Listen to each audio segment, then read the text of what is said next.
Bowling Green, Kentucky. In between Louisville and Nashville off I-65 lies the home of America's sports car, the Corvette.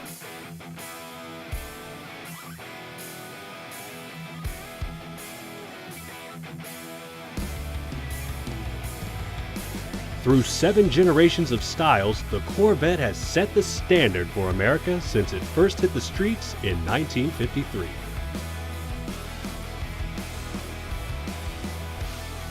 In 1994, a new attraction was created to showcase the Corvette and all its beauty, the National Corvette Museum.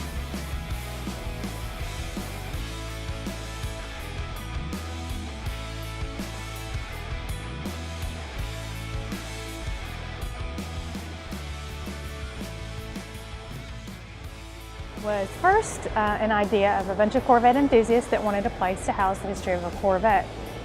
We had an enthusiast come forward and say, I will donate my 53 Corvette if you build museum display space.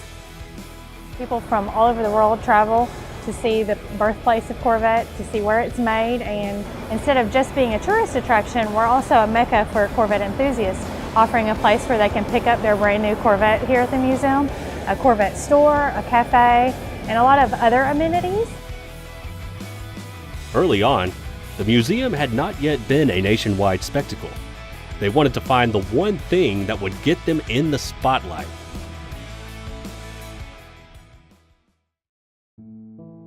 Tragedy struck in 2014 that would change the museum and its history forever.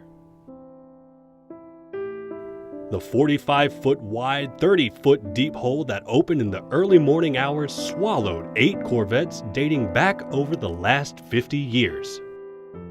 No one ever wakes up expecting there to be a large sinkhole inside of their workplace, but that's what happened to us. Fortunately, it happened in the early morning hours, so no one was here.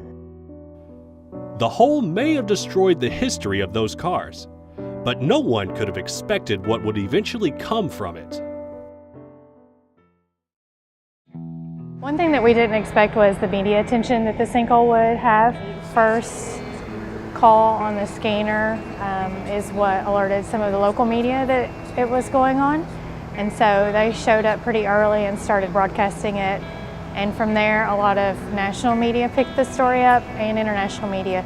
After a massive sinkhole opened up early Wednesday morning. Trying to recover 8 classic cars that were swallowed up in a giant sinkhole. And there's 8 cars in there. As I said, they look like little matchbox cars. How are you gonna... So by the time the museum officially opened at 8 o'clock that morning, it was on almost every major news outlet across the country. Massive crowds from all over the country were drawn in to see the hole and the damage it had caused. Our first thought was to get the cars out immediately and begin the rebuilding process. But we started to see that people were flocking off the interstate to come and see the sinkhole for themselves. We had a 67% increase in tourism the year that it happened, and ever since then we have had an increase in the number of visitors. And the Corvette community banded together in order to restore the history that had been lost. We consider ourselves a big Corvette family, so we have people all over the world that are members of the museum, that visit the museum regularly, that really consider us to be a part of their family.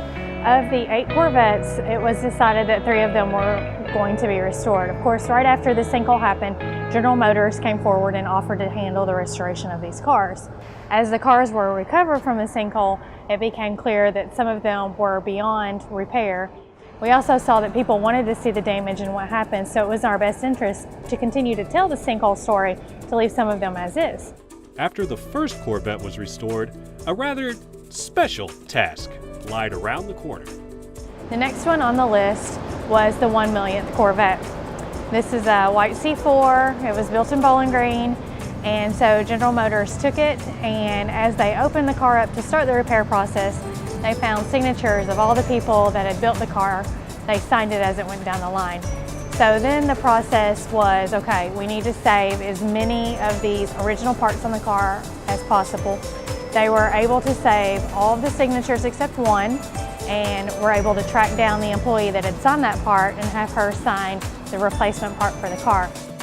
The museum has rebounded, and the sinkhole has since went from the tragedy it was to a key moment in the museum's history.